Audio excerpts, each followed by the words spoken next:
Yo, what it is, what is poppin'? Just got out the theater. AMC, shout out to y'all. Made it through the pandemic. But just got out the theater, saw Guardians of the Galaxy 3. And overall, initial review, 8 out of 10. 8 out of 10. Everyone's hyping it up. It's a good-ass movie. Better than Doctor Strange, Black Panther, and Thor, for sure. Potentially better than Spider-Man, too, honestly. So, really good.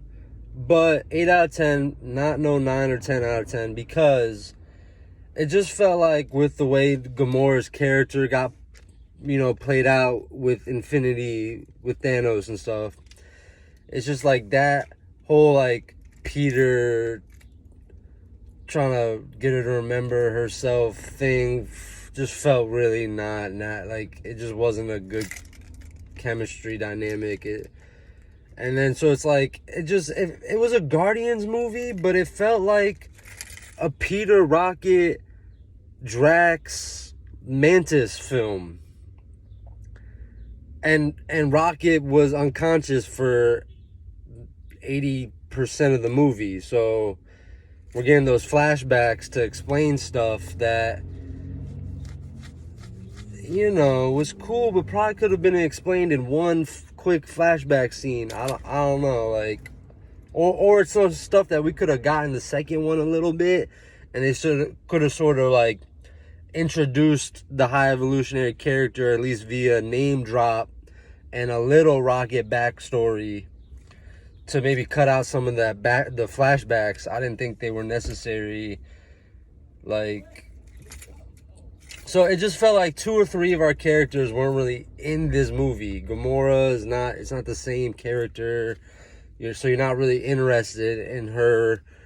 It's just they ran up the Drax shit a lot. I'm like, oh, Drax is dumb. And it's just that Drax comedic relief thing was getting old for me. And Infinity War, honestly, that was the last time it was good. And then I just feel like, oh yeah, the same, you know what I mean?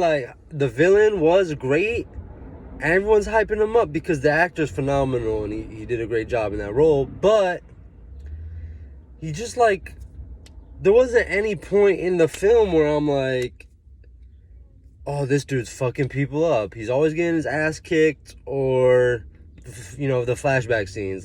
He was an intimidating presence. He was obviously very strong. So strong, apparently, he could kick Adam Warlock's ass. I don't know how the Guardians really were supposed to take him out.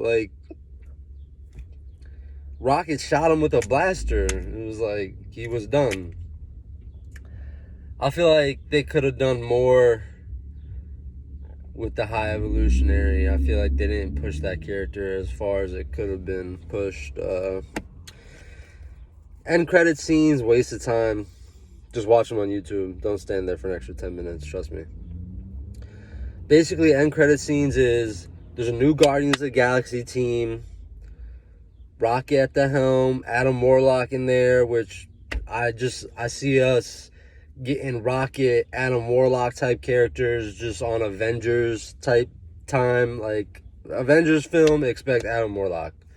Outside of that, all these characters are done for.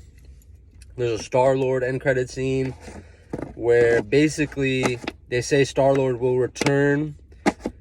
Will it be Chris Pratt? Maybe not. Will it still be Star-Lord? Yes. Basically, Star-Lord is now just an Earth hero, is essentially what I'm getting from that. He's not, a Guardians of the Galaxy, but he could find himself being an Earth hero. I would say my favorite parts of the movie was the beginning, honestly. And then that scene on the weird goo planet, that whole little, that scene was unnecessary, actually, because they did that. They got that little orb that had Rocket's information. And then basically found out that it wasn't enough because the creepy bald head dude deleted the information they needed. At the same time, they were taking the information. And then it turned out that was completely unnecessary, and they had to go to High Evolutionary to go jack that thing off of that guy's head.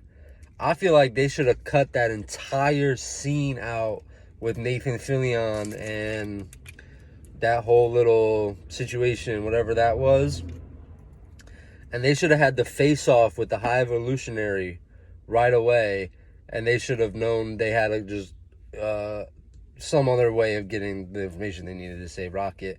Rocket should have been saved and back up in action probably like 30 minutes sooner, and there should have been a different break point in between. I hate when movies do this. They go to Counter Earth, and as soon as the ship takes off and he blows up Counter Earth, they're on that ship the rest of the movie. There's no like 10-15 minutes in between an action scene to have a rebuild scene to get your group to rebuild, then a game plan to go back and save the day. Like it was just like they just rushed the third act, I feel like. And I feel like it's because they should have cut that other shit and it would have given them more room to work with in the film. People are like, damn, this bull fucking thinking about shit. And he just got out the film. There ain't even no notes, nothing. Just pure cinema knowledge.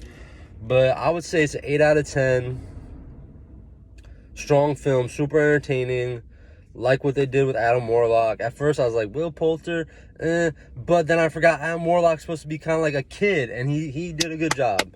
He got yoked, and he did a good job. I'm excited to see Adam Warlock in the future. Gamora's just like a Ravager. Like, it's like we spent 3 movies getting to fuck with this character to her become basically like a C character to Mantis. Mantis is like, I need to go off and find my...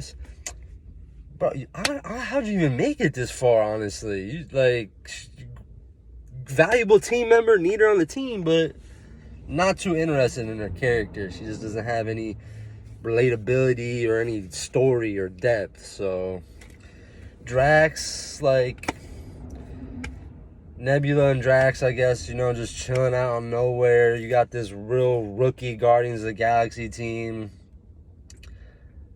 High Evolutionary, like, did they even kill him? I just assume he blows up with the ship, right? I guess so. He's dead. It's an 8 out of 10 for me. I feel like a lot happened. I feel like I need to watch it again. That's the breakdown. It's getting long, but rosay review, 8 out of 10, Guardians of the Galaxy 3. Enjoy y'all day.